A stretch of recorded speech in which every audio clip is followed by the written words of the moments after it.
हमारे इतवार के सभा के अंत में हम नए आने वाले लोगों को एक न्यू कमर कार्ड देते हैं, जिसके द्वारा हम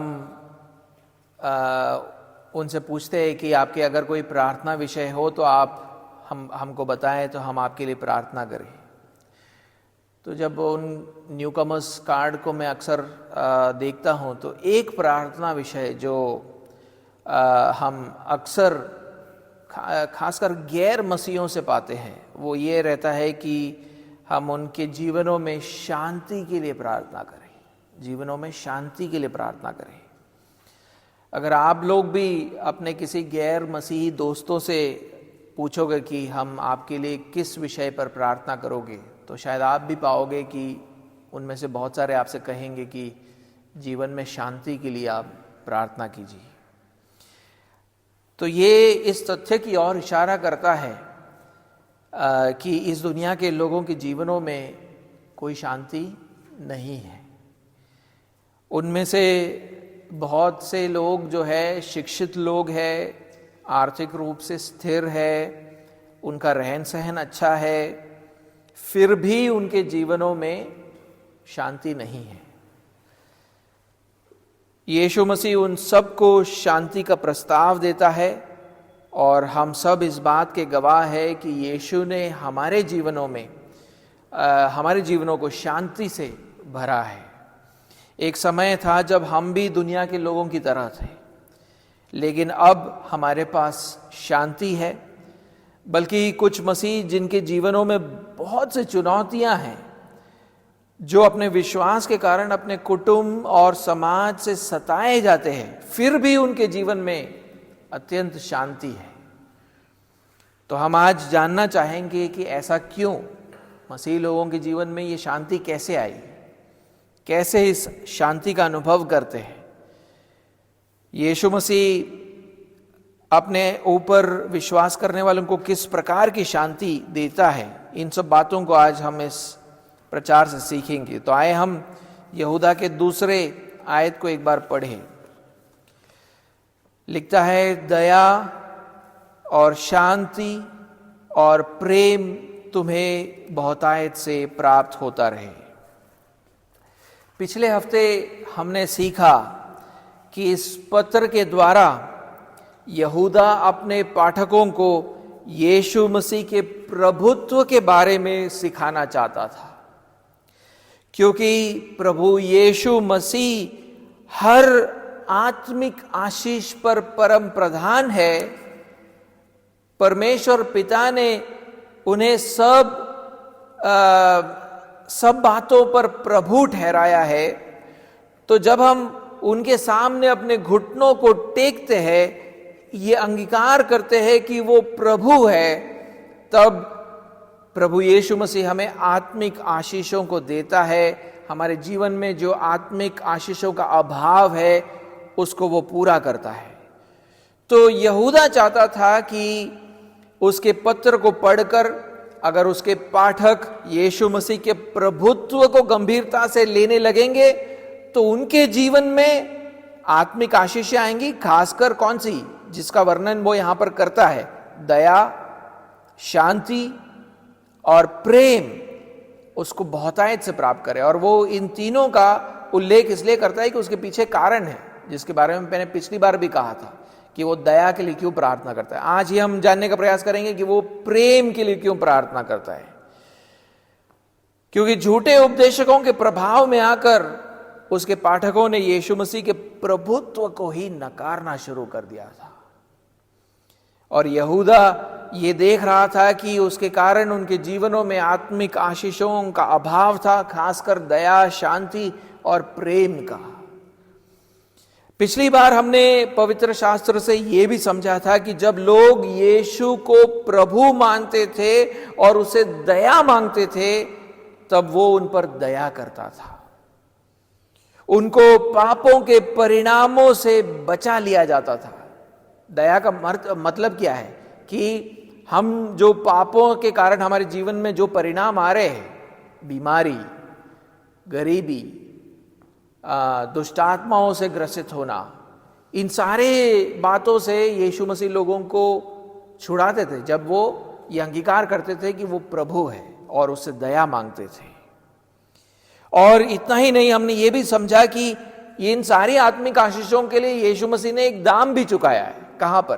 क्रूस पर। क्रूस पर उसने इन सारे आत्मिक आशीषों के लिए दाम चुकाया। हमारे दया के लिए उसने एक दाम चुकाया। तो आज हम उसी तर्क को हम आगे बढ़ा रहे हैं। हम ये कह रहे हैं कि जब यीशु मसीह के प्रभुत्व को हम गंभीरता से लेंगे तब वो हमें शांति देगा, क्योंकि उन्होंने क्रूस पर हमारे शांति के लिए एक दाम चुकाया है। तो आज के प्रचार का जो पहला बिंदु है वो ये है, परमेश्वर के साथ शांति। परमेश्वर के साथ शांति। मनुष्यों के लिए सबसे बड़ी जो समस्या है वो ये है कि परमेश्वर के साथ उनके रिश्ते में शांति नहीं है, क्योंकि उन्होंने परमेश्वर के पुत्र के विरुद्ध बलवा किया है। उन्होंने परमेश्वर के पुत्र के विरुद्ध बलवा किया है, जिसको परमेश्वर ने इस संसार पर प्रभु ठहराया था। इस कारण परमेश्वर के साथ शांति नहीं है, परमेश्वर के साथ रिश्ते में बैर है, शांति नहीं है, क्योंकि हम उसके पुत्र को स्वीकार नहीं करते, उसको प्रभु नहीं मानते। प्रेरित यूहन्ना परमेश्वर के पुत्र को परमेश्वर का वचन भी बताता है, वही वचन जिसके द्वारा परमेश्वर ने सारे संसार को बनाया। मैं चाहता हूं कि आप एक बार उसको पढ़े, यूहन्ना के सुसमाचार और उसके पहले अध्याय के पहले 3 आयतों को एक बार आप पढ़े। आदि में वचन था और वचन परमेश्वर के साथ था और वचन परमेश्वर था। यही आदि में परमेश्वर के साथ था। सब कुछ उसी के द्वारा उत्पन्न हुआ। यानी किसके द्वारा? वचन के द्वारा। सब कुछ वचन के द्वारा उत्पन्न हुआ, और जो कुछ उत्पन्न हुआ है उसमें से कोई भी वस्तु उसके बिना उत्पन्न नहीं हुई है।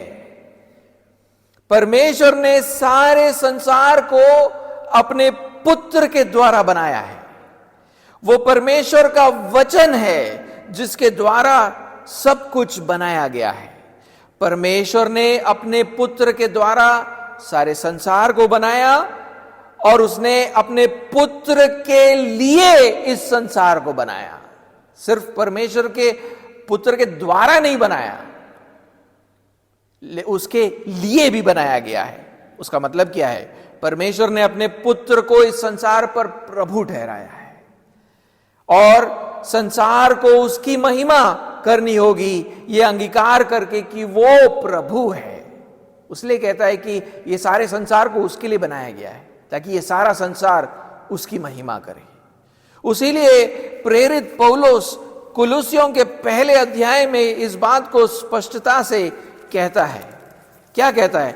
वो कहता है 16वें आयत में, पहले अध्याय के 16वें आयत में, क्योंकि उसी में सारी वस्तुओं की सृष्टि हुई, स्वर्ग की हो अथवा पृथ्वी की, देखी या अनदेखी, क्या सिंहासन, क्या प्रभुताएं, क्या प्रधानताएं, क्या अधिकार, सारी वस्तुएं उसी के द्वारा और उसी के लिए सृजी गई है।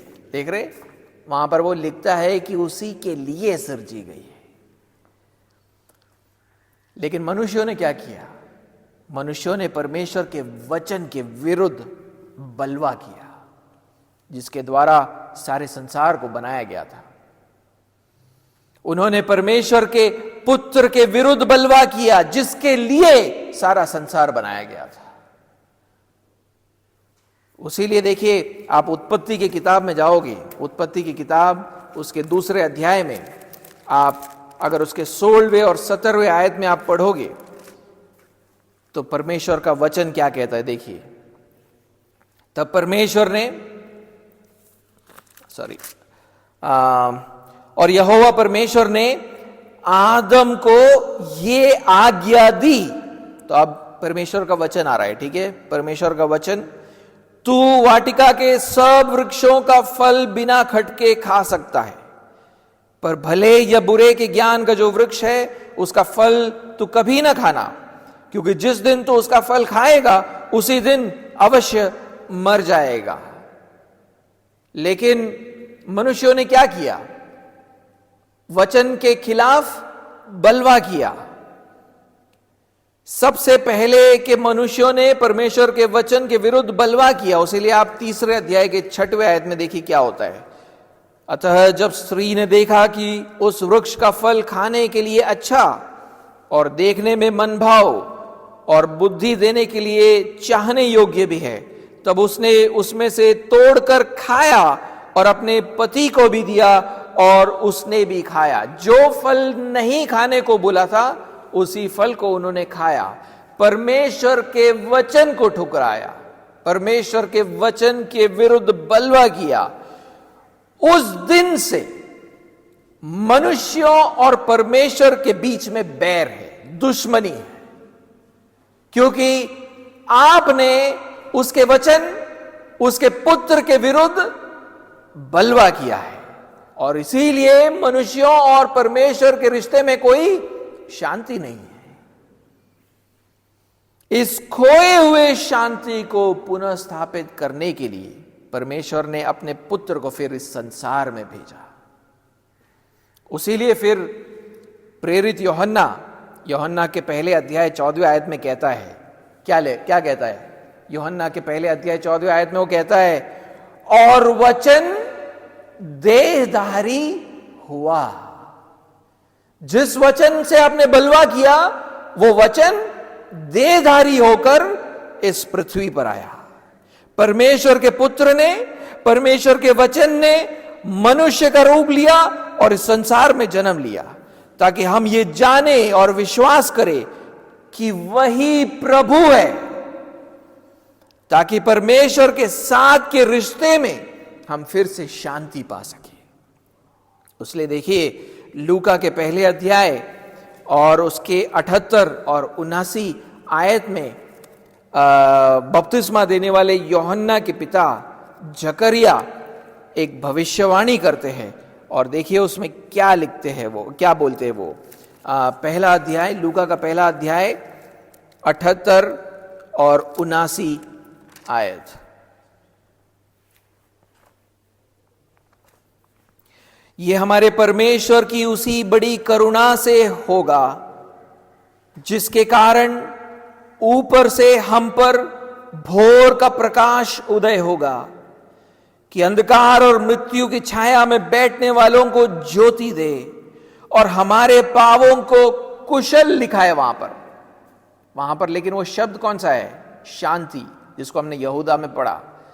वो शब्द है शांति। कुशल, शांति शायद एक ही अर्थ है, लेकिन शब्द वही है, शांति। और हमारे पावों को शांति के मार्ग में सीधे चलाए। वो यहां पर परमेश्वर के आने वाले पुत्र को क्या बताता है? ऊपर से आने वाला भोर का प्रकाश। वो हमें शैतान के अंधकार के राज्य से छुड़ाने के लिए आया। इसका मतलब यह है कि जो कोई ये विश्वास करेगा कि परमेश्वर का पुत्र इस संसार पर प्रभु है, उसको परमेश्वर के राज्य में प्रवेश करवाया जाएगा। उससे पहले हम शैतान के राज्य में हैं। हम जैसे यीशु मसीह ये अंगीकार करते कि यीशु प्रभु है, हम परमेश्वर के राज्य में प्रवेश करते हैं। और वो लोग परमेश्वर के साथ शांति का अनुभव करेंगे। उसीलिए वहां पर लिखा गया है कि परमेश्वर का पुत्र आएगा ताकि हमारे पावों को वो शांति के मार्ग में ले चले। अगर हम ये अंगीकार करें कि परमेश्वर का पुत्र इस संसार पर प्रभु है और राजा है, तो ही हम परमेश्वर पिता के साथ शांति का अनुभव कर सकते हैं। और हम इस योजना और इस उद्देश्य को यीशु के सेवकाई में जारी होते हुए देख भी पाते हैं। मैं चाहता हूं कि आप मेरे साथ मरकुस के 5वें अध्याय और उसके 34वें आयत को पढ़ें। मरकुस का 5वां अध्याय और उसका 34वां आयत। और उसने उससे कहा, पुत्री, तेरे विश्वास ने तुझे चंगा किया है, कुशल, वहां पर शब्द वही है, शांति, शांति से जा अथवा कुशल से जा और अपनी इस बीमारी से बची रहे। यह आयत एक ऐसे खंड का भाग है जो प्राकृतिक ताकतों पर, दुष्ट आत्माओं पर, बीमारी पर, मृत्यु पर यीशु के अधिकार के बारे में सिखाता है। आप घर पर जाकर इस पूरे खंड को पढ़ना तो आप समझ सकते हो कि यीशु इन बातों के ऊपर सब पर अधिकार रखता है। मरकुस के 4 अध्याय 35वें आयत से लेकर 5वें अध्याय के 43वें आयत तक आप पढ़ोगे तो आपको यीशु मसीह के अधिकार के बारे में पता चलेगा। लेकिन यहां पर मरकुस के 5वें अध्याय 34वें आयत में यीशु एक स्त्री से बात कर रहा है जो 12 साल से बीमार थी। अनेक डॉक्टरों को दिखा दिया लेकिन चंगाई प्राप्त नहीं हुआ। लेकिन उसने विश्वास किया। क्या विश्वास किया? यदि मैं यीशु के वस्त्र को छू लूंगी तो चंगी हो जाऊंगी। वो ये विश्वास करती थी कि उसके बीमारी पर यीशु का अधिकार है। अगर यीशु उसके अधिकार को जाने को बोले तो वो बीमारी उसको छोड़कर जाएगा। दूसरे शब्दों में कहूं तो उसके बीमारी पर यीशु प्रभु है। उस विश्वास के साथ वो आकर यीशु के वस्त्र को छू लेती है और उसी वक्त वो चंगाई को पाती है। और यीशु उसको उसके विश्वास के लिए सराहता है क्योंकि उसने उसके प्रभुत्व पर विश्वास किया। यह माना कि यीशु तो मेरे बीमारी पर प्रभु है, तेरा अधिकार है उसके ऊपर। यीशु उससे कहता है कि उसने शांति पाया, जिसका मतलब है कि परमेश्वर ने उसके पापों को क्षमा किया है। अब परमेश्वर के साथ के रिश्ते में उसने शांति को पाया। जैसे उसने यह माना कि यीशु प्रभु है तो तुरंत उसके जीवन में शांति आ गया। परमेश्वर इसलिए उससे कहता है कि तूने शांति पाया है, शांति से जा, कुशल से जा। इसलिए उसे उसके पापों के परिणामों से छुटकारा मिलता है। जब आपको परमेश्वर के से पापों के क्षमा प्राप्त होता है तब पापों के परिणामों से आपको छुटकारा मिलता है, बीमारी से आपको छुटकारा मिलता है। दूसरे शब्दों में कहूं तो उसने चंगाई को वहां पर प्राप्त किया। जैसे ही उसने यीशु मसीह को प्रभु माना तो उसे चंगाई प्राप्त हुआ। लूका के 7वें अध्याय में हमें एक और उदाहरण मिलता है जहां पर एक स्त्री, फिर से एक स्त्री यह विश्वास करती थी कि यीशु प्रभु है। वो एक पापमय स्त्री थी। उसकी समस्या बीमारी नहीं थी, उसकी समस्या थी वो एक पापमय स्त्री थी, शायद व्यभिचार में पड़ी थी। लेकिन यीशु के साथ उसका व्यवहार इस बात को बताता है कि उसने भी विश्वास किया कि यीशु प्रभु है और वो मेरे पापों को क्षमा कर सकता है। उसके पास अधिकार है कि वो मेरे पापों को क्षमा करे। मैं चाहता हूं कि आप एक बार उसको पढ़ें। लूका के 7वें अध्याय और उसके 44वें आयत से लेकर 46वें आयत को पढ़ेंगे। लूका का 7, 44 से लेकर 46 तक। देखिए यीशु वहां पर क्या कहता है।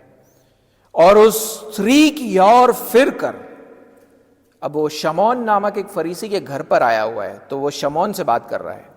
और उस स्त्री की ओर फिरकर उसने शमौन से कहा, क्या तू इस स्त्री को देखता है?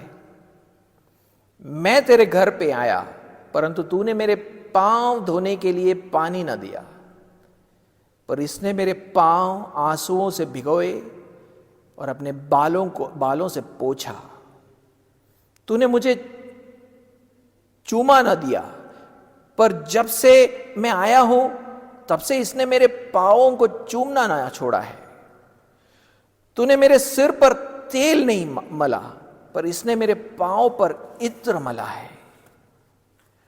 ये स्त्री ऐसे बातों को कर रही है जो उन दिनों में सिर्फ एक दास अपने प्रभु या अपने स्वामी के लिए करता था,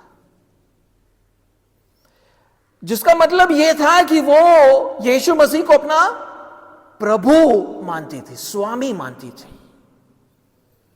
और क्योंकि वो ये विश्वास करते थे कि प्रभु, वो यीशु उसका प्रभु है, उसे परमेश्वर के साथ के रिश्ते में शांति प्राप्त हुआ। जैसे ही उसने विश्वास किया कि यीशु प्रभु है, वो मेरे पापों को क्षमा कर सकता है, तुरंत परमेश्वर के साथ के उसके रिश्ते में उसको शांति प्राप्त हुआ। और क्योंकि उसने अपने प्रभु के द्वारा पापों की क्षमा प्राप्त की, वो उसके प्रति अपने प्रेम को दर्शाने लगती है। क्या करती है? उसके पांवों को धोकर पोंछने लगती है, आंसुओं से पांव को धोती है, पोंछती है, उसके पांवों को छूने लगी, उसके पांवों को पर इत्र लगाया।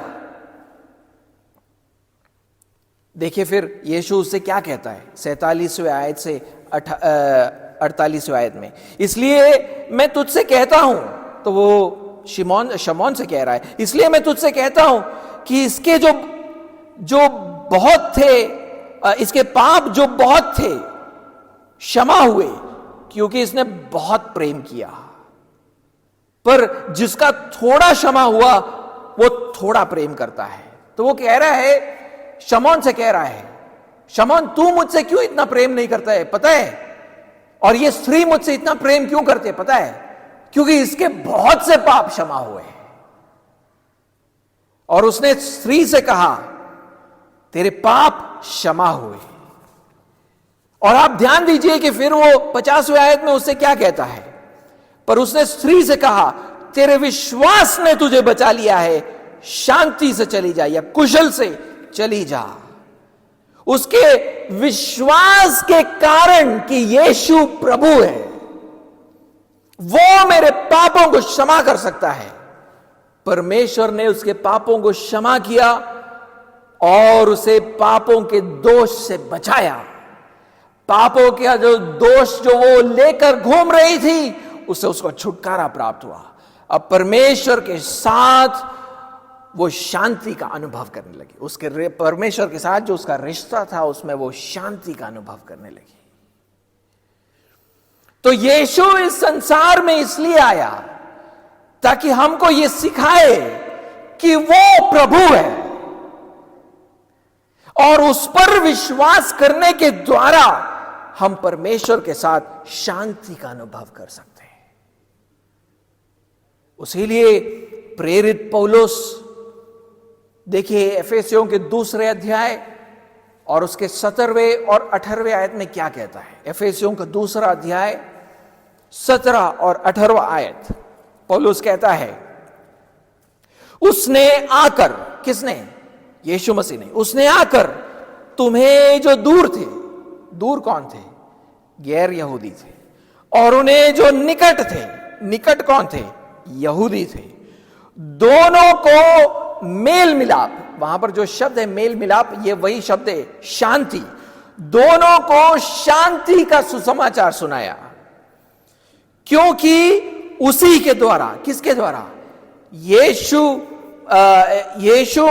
मसीह के बारे में जो सत्य है उस पर विश्वास करने के द्वारा, ये विश्वास करने के द्वारा कि वो प्रभु है, क्योंकि उसी के द्वारा, यानी आप जब यीशु मसीह पर विश्वास करोगे, ये मानोगे कि वो प्रभु है, तो क्या होगा? हम दोनों की एक आत्मा में पिता के पास पहुंच होती है। जिसका मतलब है कि आप जब ये मानोगे कि सुसमाचार को सुनकर, जब आप ये मानोगे कि प्रभु यीशु मसीह प्रभु है, तो क्या होगा? आपके पास परमेश्वर के साथ पहुंच बनेगी, या परमेश्वर के साथ आपका रिश्ता पुनः स्थापित होगा। जिस रिश्ते में दुश्मनी थी, बैर था, वो खत्म होगा, और उस रिश्ते में आप शांति और मेल मिलाप का अनुभव करोगे।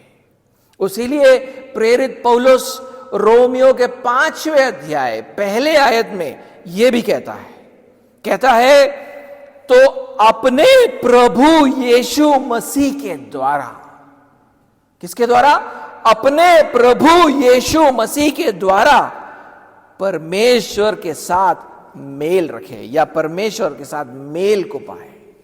तो आप जब ये समझोगे कि यीशु मसीह सारी चीजों पर प्रभु है, वो सारी चीजों पर अधिकार रखता है, और आप वो अंगीकार करते हो कि वो प्रभु है, तो तुरंत परमेश्वर के साथ का आपका रिश्ता ठीक हो जाएगा।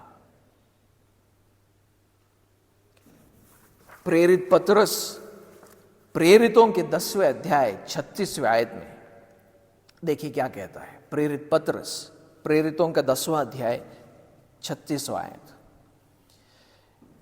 वो कहता है, जो वचन उसने इज़राइलियों के पास भेजा जब उसने यीशु मसीह के द्वारा, और फिर ब्रैकेट में लिखा है, जो सबका प्रभु है, शांति का सुसमाचार सुनाया। क्या कह रहा है वो यहां पर? प्रेरित पतरस कहता है, परमेश्वर ने इज़राइल के लिए अपना वचन भेजा। कैसे भेजा? उसने यीशु मसीह के द्वारा उन्हें शांति का सुसमाचार भेजा।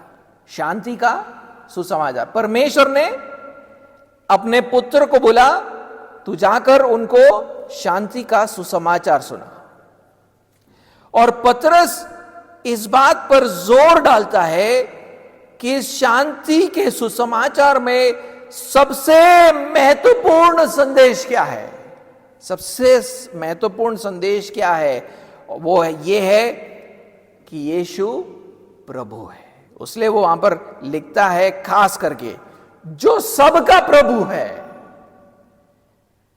और फिर वो पूरे सुसमाचार को सुनाता है और उनको ये बताता है कि सुसमाचार से सबसे बड़ी जो वास्तविकता निकल कर आती है वो ये है कि यीशु इस संसार पर प्रभु है।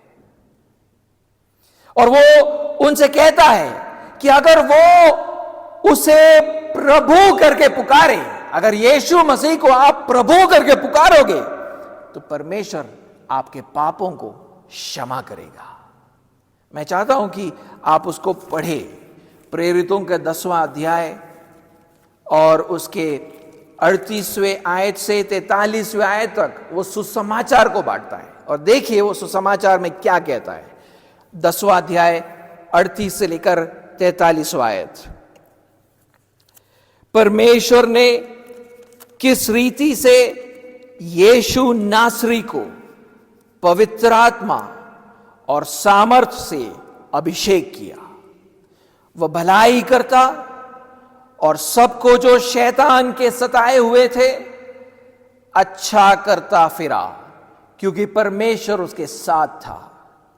हम उन सब कामों के गवाह हैं जो उसने यहूदिया के देश और यरूशलेम में भी किए, और उन्होंने उसे काठ पर लटका कर मार डाला। उसको परमेश्वर ने तीसरे दिन जिलाया और प्रकट भी कर दिया है, सब लोगों पर नहीं, वरन उन गवाहों पर जिन्हें परमेश्वर ने पहले से चुन लिया था, अर्थात हम पर, जिन्होंने उसके मरे हुओं में से जी उठने के बाद उसके साथ खाया पिया। और उसने हमें आज्ञा दी कि लोगों में प्रचार करो और गवाही दो। तो यीशु मसीह ने अपने प्रेरितों को क्या आज्ञा दी? कि वो इस बात का प्रचार करे, इस बात की गवाही दे। किस बात की? कि ये वही है जिसे परमेश्वर ने जीवितों और मरे हुओं का न्यायी ठहराया है। यानी जाकर तुम लोगों को बताओ कि यीशु प्रभु है, वो इस दुनिया का न्याय करेगा। और फिर कहता है उसकी सब भविष्यवक्ता गवाही देते हैं। वो कहता है कि जब पुराने नियम के जितने भी भविष्यवक्ता है ना, वो भी इसी बात की गवाही देते हैं। किस बात की? कि यीशु प्रभु है। और कहता है कि जो कोई उस पर विश्वास करेगा, और फिर क्या, उसको उसके नाम के द्वारा पापों की क्षमा मिलेगी। नाम क्या है यहां पर? नाम क्या है? नाम उसके पदवी को दर्शाता है। कौन सी पदवी? उसके प्रभु होने की पदवी। तो वो कह रहा है अगर तुम ये विश्वास करो कि वो प्रभु है और उसके नाम को लो, दैट उसका मतलब है कि अगर तुम उसको प्रभु करके पुकारोगे तो क्या होगा? परमेश्वर आपके पापों को क्षमा करेगा।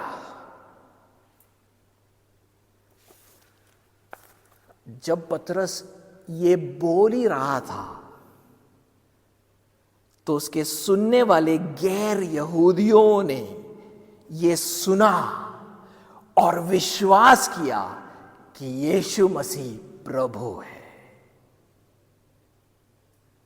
ठीक है, उसका सुसमाचार वहां पर खत्म होता है और उसी वक्त, और सुसमाचार का जो क्लाइमैक्स है, क्लाइमैक्स में क्या वो बोल रहा है? यीशु मसीह प्रभु है, आप उसके नाम को लोगे तो परमेश्वर आपके पापों को क्षमा करेगा।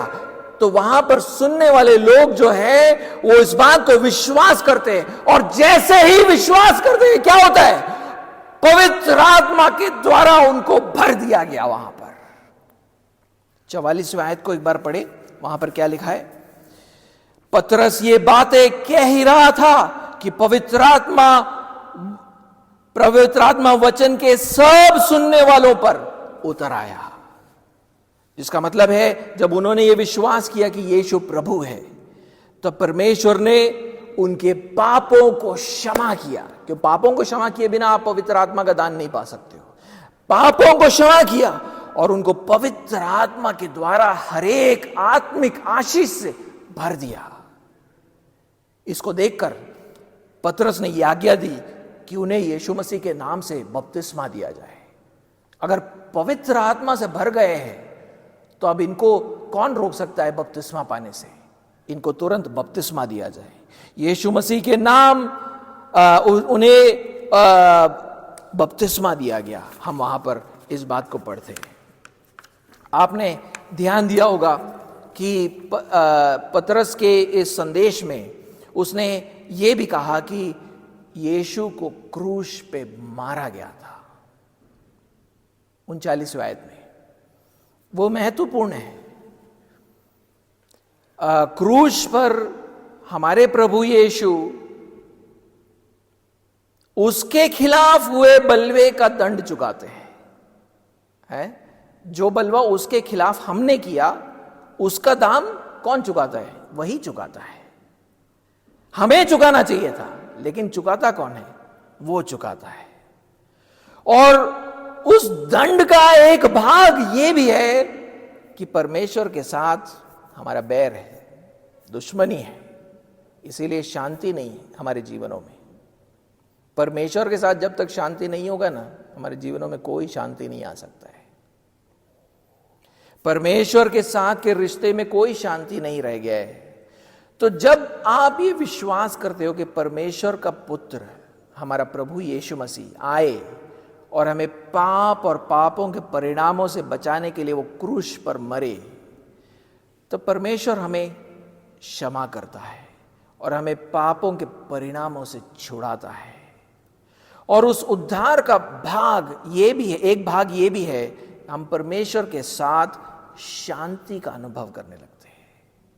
हम दोष का अनुभव नहीं करते बल्कि परमेश्वर के सम्मुख एक साफ विवेक का अनुभव करने लगते हैं। तो हमारे प्रभु यीशु मसीह ने परमेश्वर के साथ हमें शांति का अनुभव दिया, और उसके लिए दाम किसने चुकाया? उसी ने चुकाया। तो मैं चाहता हूं कि आज जितने भी लोग यहां पर बैठे हैं, आप इस बात को समझें कि अगर इस संसार में आप शांति का अनुभव नहीं कर रहे हो तो उसका मूल कारण यह हो सकता है कि आपका और परमेश्वर के रिश्ते में शांति नहीं है। आपने उसके वचन को नहीं माना है, उससे बलवा किया, उसके वचन से बलवा किया है, उसके वचन को माना नहीं है आपने उसके पुत्र को ठुकराया है, उससे बलवा किया है। और आपका परमेश्वर के साथ जो बैर है उसका चिन्ह क्या है पता है? कैसे आपको पता कि आपका परमेश्वर के साथ बैर है? आपका जो विवेक है, आपका जो अंतरात्मा है, वो लगातार आप पर दोष लगाता है कि तुमने ये गलत किया है, तुमने ये गलत किया है, तुमने ये गलत किया है। तुम्हारे पीछे के सारे जितने भी पाप है बार बार आपको याद दिलाया जाता है और बताया जाता है कि तुमने ये गलत किया, ये गलत किया, ये गलत किया है। ये इस बात को दर्शाता है कि परमेश्वर के साथ आपका रिश्ता अभी तक ठीक नहीं है। क्योंकि अगर परमेश्वर ने अगर आपके पापों को क्षमा किया है तो आपकी अंतरात्मा आप पर इल्जाम नहीं लगाएगा। ये नहीं बोलेगा कि आपने पाप किया है, बल्कि जैसे ही वो क्षमा करता है आपका जो विवेक है वो साफ हो जाता है, क्योंकि परमेश्वर ने आपके पापों को क्षमा कर दिया है। उस दिन से आप और परमेश्वर के बीच में बैर नहीं रह जाता है। उस दिन से आपके रिश्ते में शांति आ जाता है। लेकिन परमेश्वर ने एक रास्ता निकाला ताकि आप परमेश्वर के साथ शांति का अनुभव कर पाओ। उसने अपने पुत्र को इस दुनिया में भेजा ताकि वो आपके शांति का दाम चुकाए और आप ये जान पाओ कि वो आपका प्रभु है। यीशु मसीह आपका प्रभु है। जब आप ये विश्वास करोगे कि यीशु आपका प्रभु और उद्धार करता है, तो परमेश्वर आपके पापों को क्षमा करेगा और आपका परमेश्वर के साथ शांति अथवा मेल मिलाप हो जाएगा।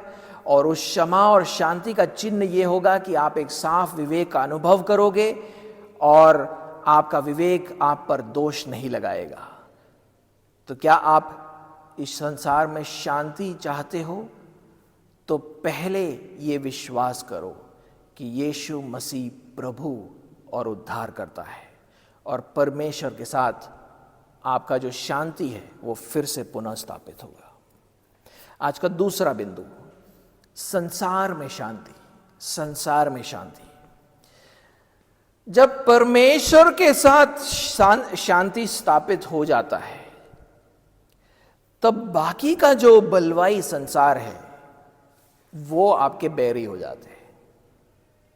जब परमेश्वर के साथ शांति स्थापित हो जाता है तो बाकी का जो बलवाई संसार है उनके साथ आपका बैर हो जाता है, क्योंकि अब आप उनके बलवे में भागी नहीं हो रहे हो,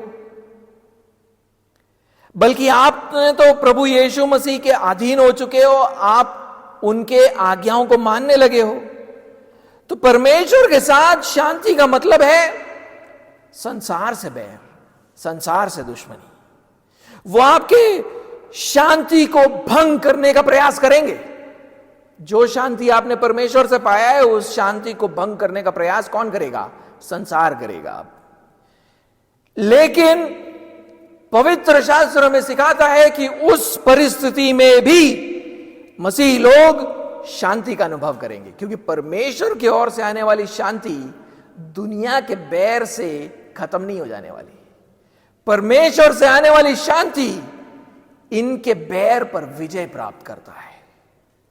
उदाहरण के लिए, जब यहूदियों और रोमियों ने मिलकर यीशु मसीह को पकड़वाया, तब उसके चेले उनके सताओं के कारण तितर बितर हो गए। लेकिन यीशु ने उनको कुछ सिखाया था ताकि वो उस परिस्थिति में शांति का अनुभव कर सके। भले अलग बात है कि वो लोग उस शिक्षा के बारे में भूल गए थे, उन्होंने शांति को बनाए नहीं रख पाए, वो तितर बितर हो गए। लेकिन मैं चाहता हूं कि आप पढ़े कि यीशु मसीह ने उनसे क्या कहा था। यूहन्ना 16वां अध्याय, यूहन्ना 16वां अध्याय और उसका 32 से लेकर 33।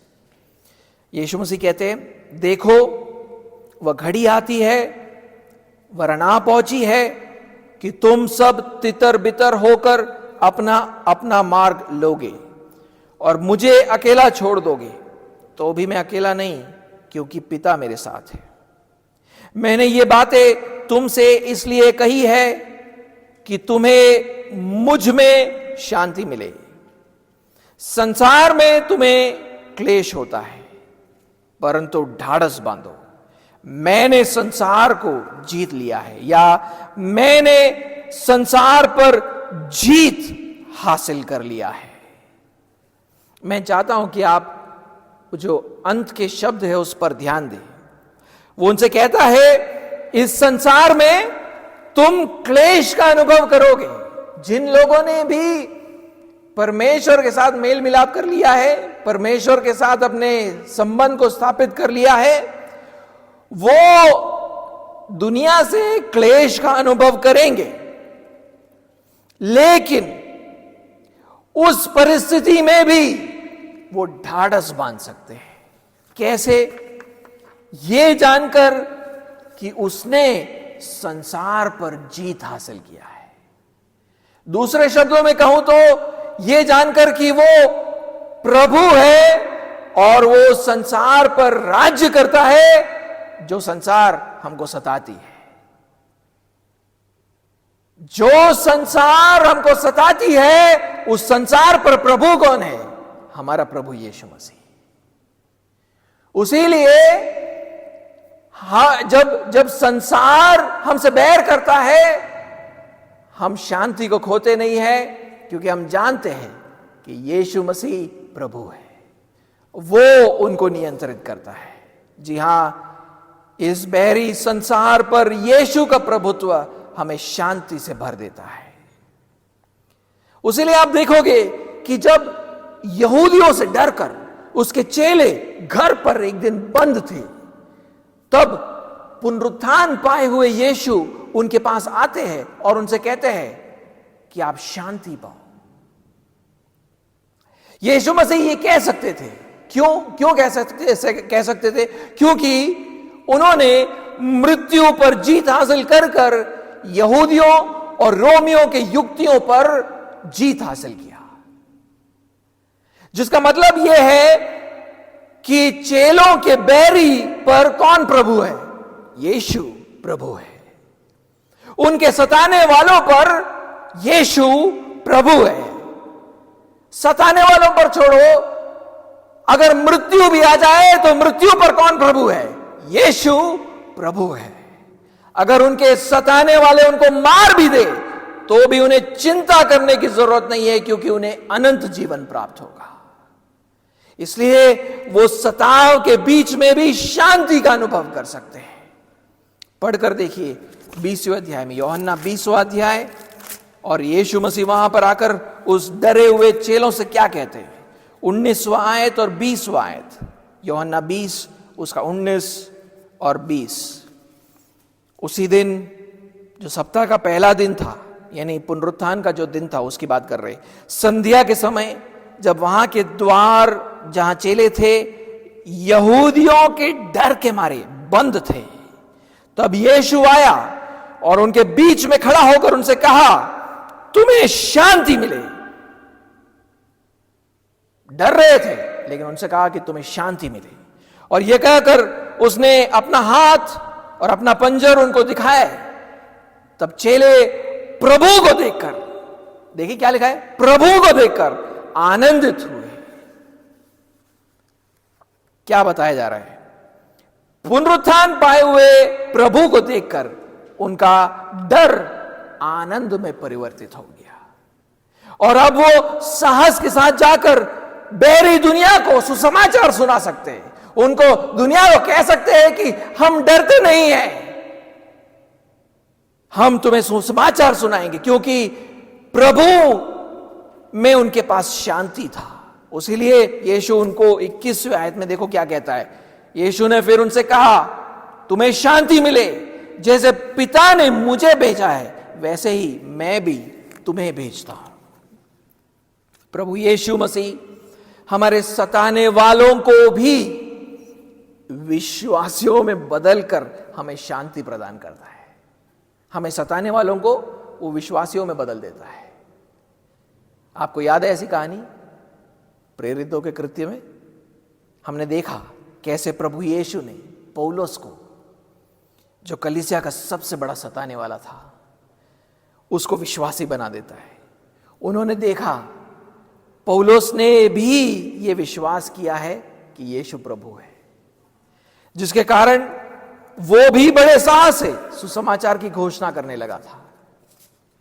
और यह देखकर क्या होता है, सारी कलीसिया शांति का अनुभव करती है, यह सोचकर कि अगर हमारा प्रभु इतना सामर्थी है कि हमारे सताने वाले को भी विश्वासी बना देता है, हमारे सताने वाले को भी प्रचारक बना देता है, हमारे सताने वाले को भी यह बता देता है कि वो प्रभु है, तो कितना सामर्थी है वो, उसलिए वो शांति का अनुभव करते हैं। मैं चाहता हूं कि आप एक बार पढ़े उसको, उस भाग को, प्रेरितों का 9वां अध्याय, प्रेरितों का 9वां अध्याय और उसका 26 से लेकर 31। यरूशलेम में पहुंचकर उसने चेलों के साथ मिल जाने का प्रयत्न किया। किसने? पौलुस ने यरूशलेम में आकर दूसरे चेलों से मिलने का प्रयास किया, परंतु सब उससे डरते थे क्योंकि उनको विश्वास न होता था कि वो भी चेला है।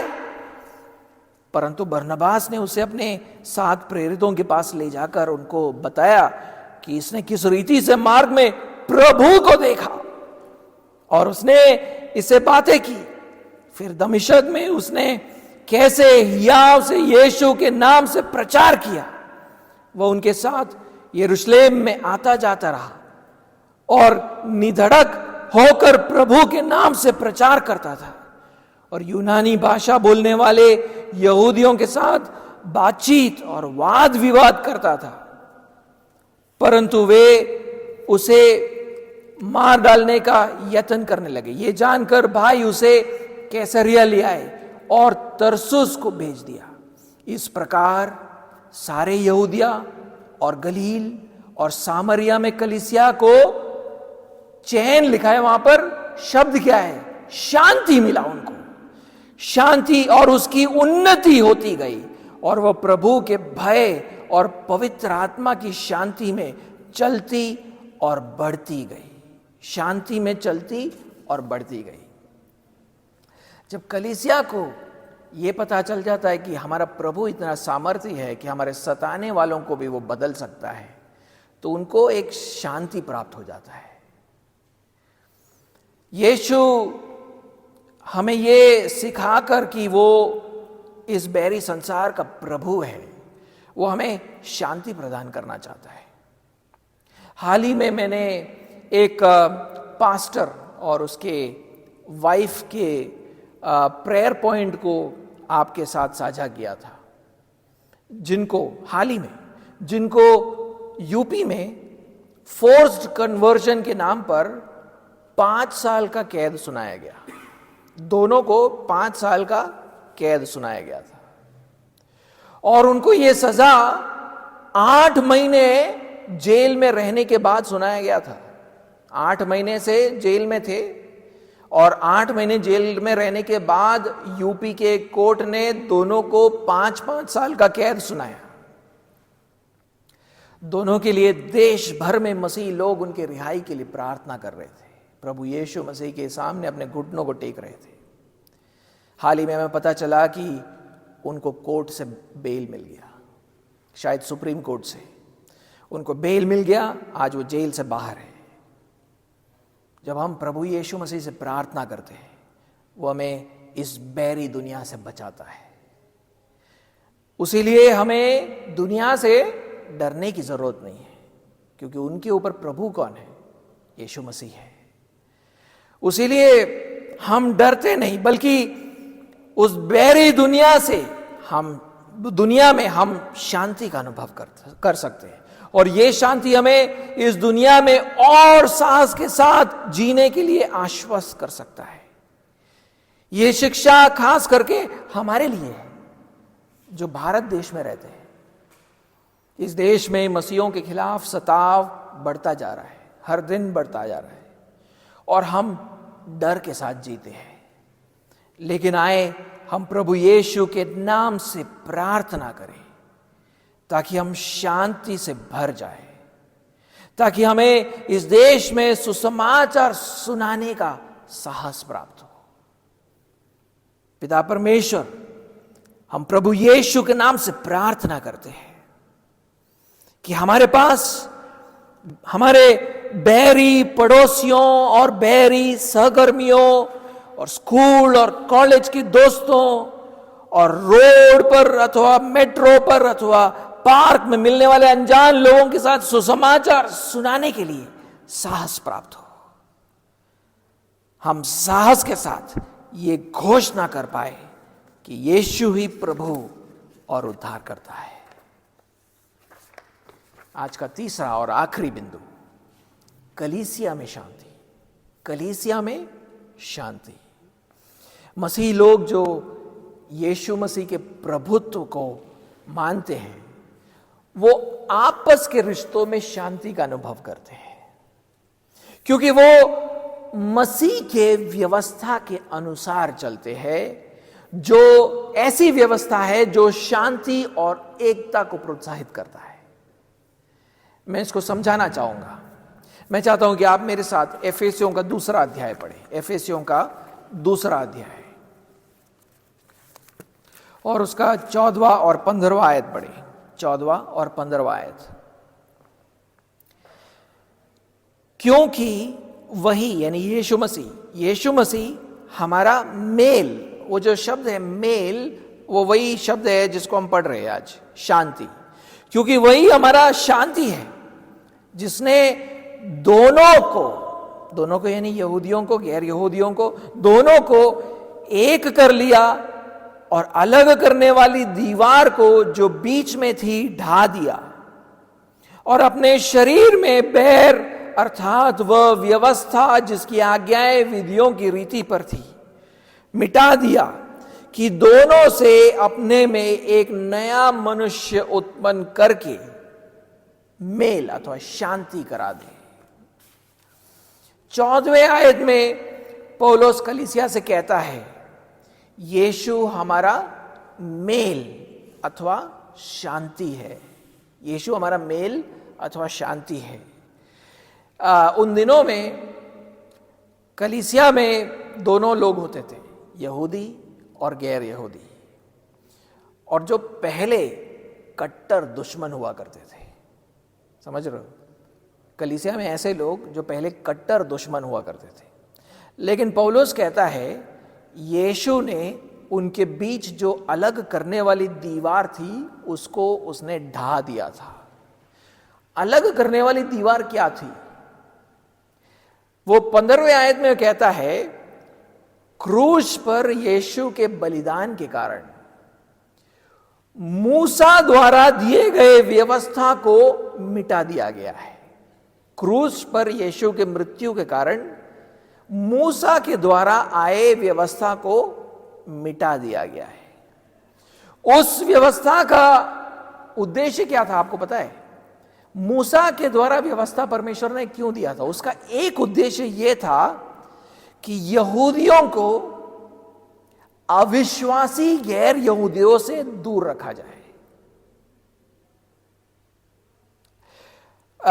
क्योंकि उस व्यवस्था में कुछ ऐसे औपचारिक नियम थे और आहार खान पान को लेकर ऐसे नियम थे और ऐसे कुछ नैतिक नियम थे जिसके कारण यह नामुमकिन हो गया कि कोई यहूदी किसी गैर यहूदी के साथ संगति कर पाए।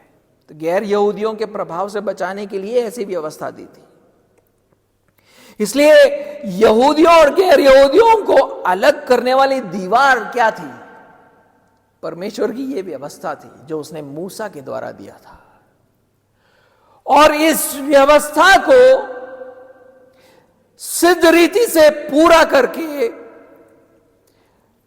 कोई अनंत जीवन प्राप्त कर सकता है। यानी अगर आप मूसा के द्वारा दिए गए व्यवस्था को सिद्धता से पूरा कर पाते हो तो ही आपको अनंत जीवन प्राप्त होगा। तो यह नहीं, व्यवस्था की जरूरत तो थी, व्यवस्था को पूरा करोगे तो अनंत जीवन प्राप्त होगा, लेकिन कोई पापी मनुष्य वो कर ही नहीं पाता था। लेकिन यीशु मसीह ने क्या किया पता है? यीशु मसीह क्रूस पर मरा, और जब वो क्रूस पर मरे तो उन्होंने परमेश्वर के प्रति अपने आज्ञाकारिता को सिद्ध किया। कहने का मतलब है पूरा जीवन उन्होंने सिद्धता से व्यवस्था का पालन किया और हमारे पापों के लिए मरकर उन्होंने परमेश्वर के आज्ञा का ही पालन किया। तो यीशु परमेश्वर के सामने बिल्कुल सिद्ध रीति से आज्ञाकारी थे और इस कारण परमेश्वर के सामने धर्मी ठहरे। यानी परमेश्वर की व्यवस्था को पूरा किसने किया? यीशु मसीह ने किया। यीशु ने क्योंकि व्यवस्था को पूरा किया, वो परमेश्वर के सामने धर्मी था। यीशु ने ये सिद्ध आज्ञाकारी जीवन किसके लिए जिया? उस पर विश्वास करने वालों के लिए जिया। उसको तो ये आकर करने की कोई जरूरत नहीं थी। किया किसके लिए? विश्वासियों के लिए उसने किया। क्यों किया? ताकि जब हम यीशु पर विश्वास करें तो परमेश्वर उसकी धार्मिकता हमें पहनाए, और जब हम परमेश्वर के सम्मुख धर्मी ठहरते हैं तो हम अनंत जीवन को प्राप्त करते हैं। तो आप जैसे ही यीशु मसीह पर विश्वास करते हो, उसकी धार्मिकता आपकी गिनी जाती है, और अगर आप परमेश्वर के सामने धर्मी ठहर गए हो तो आपको अनंत जीवन प्राप्त हो गया है। तो अगर अनंत जीवन प्राप्त हो गया है तो अब व्यवस्था की क्या जरूरत है? समझे आप? व्यवस्था दिया किस लिए गया था? ताकि आप पालन करके अनंत जीवन पाओ। अब यीशु मसीह पर विश्वास करने के बाद आपको अनंत जीवन प्राप्त हो रहा है, तो अब व्यवस्था की क्या जरूरत रह गई? हाँ, तो इसीलिए मूसा को दिया गया व्यवस्था आज मिटा दिया गया है। अब कोई व्यवस्था नहीं रह गई है जो यहूदियों और गैर यहूदियों को अलग करे। ऐसा कोई औपचारिक नियम अथवा आहार को लेकर नियम अथवा कोई ऐसा नियम नहीं रह गया है जो दोनों को अलग कर सके। अब दोनों मिलकर संगति कर सकते हैं। यीशु मसीह के जीवन और मृत्यु के द्वारा यीशु ने यहूदियों और गैर यहूदियों को अलग करने वाली दीवार को उसने ढा दिया। अब वो दो गुट नहीं है, अब वो एक हो चुके हैं और मिलकर उनको कलीसिया कहा जाता है।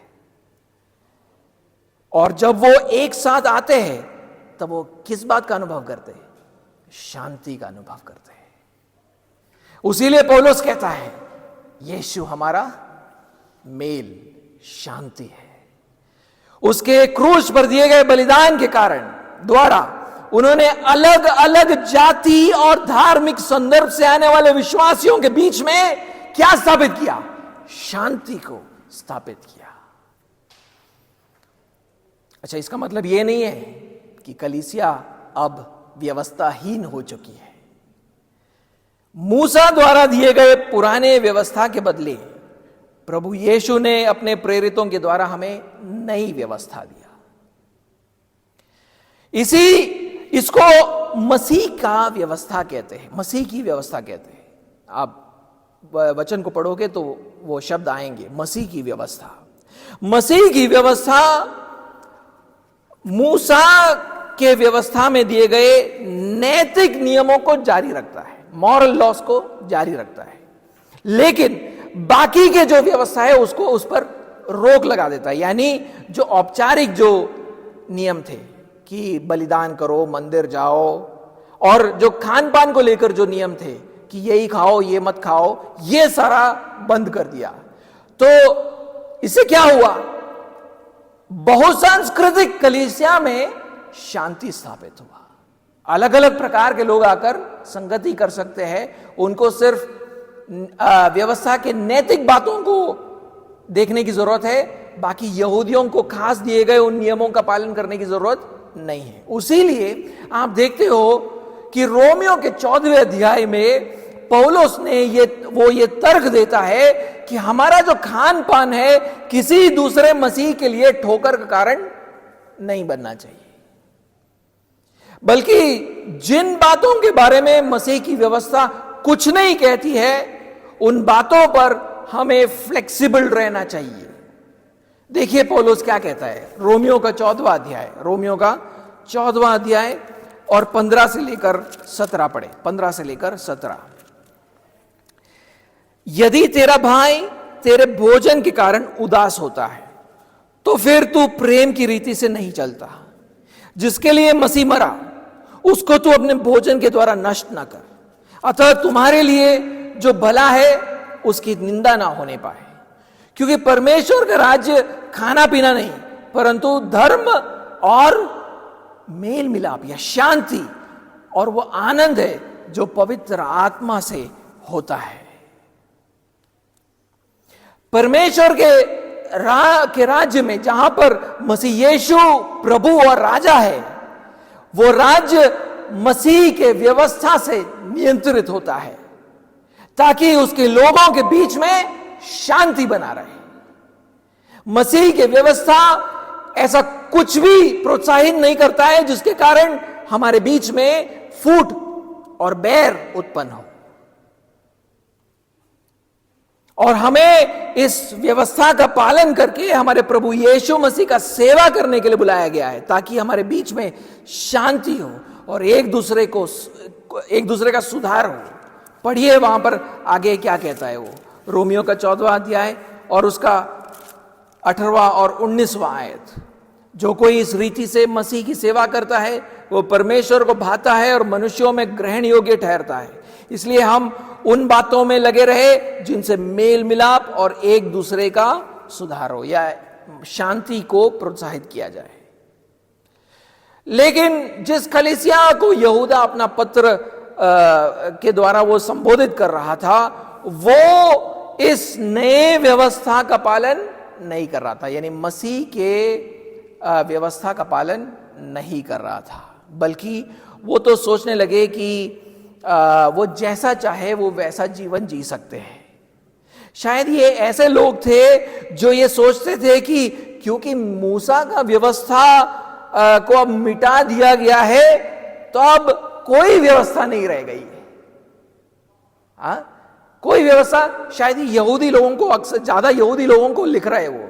यहूदी लोग शायद उन्होंने सोचा होगा, अच्छा मूसा का व्यवस्था मिटा दिया गया है तो उसका मतलब है अब कोई व्यवस्था रह नहीं गई है, अब हमें जैसा चाहिए हम वैसा जी सकते।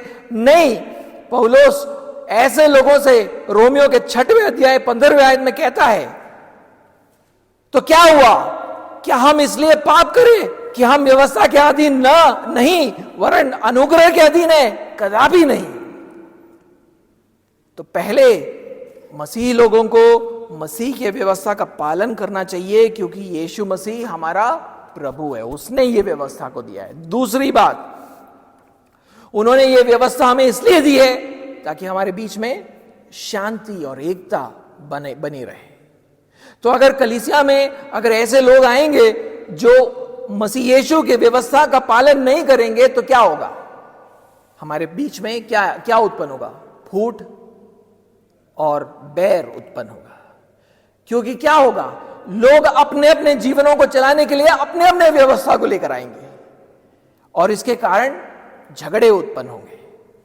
उसीलिए यहूदा लिखता है वहां पर, शायद कलीसिया में वही हो रहा था, झगड़े उत्पन्न हो रहे थे झूठे उपदेशकों के कारण, जो ये कहते थे कि कोई व्यवस्था नहीं है, जैसे चाहिए जी सकते हो, उसके कारण झगड़े उत्पन्न हो रहे थे।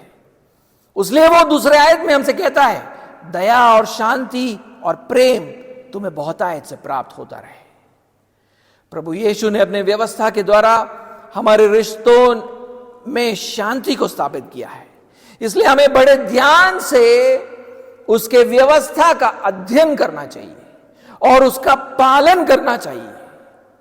हम जब उसके व्यवस्था को गंभीरता से नहीं लेते हैं, अपने व्यवस्था को हम लेकर आते हैं, तब हमारे बीच में फूट और बैर उत्पन्न होता है।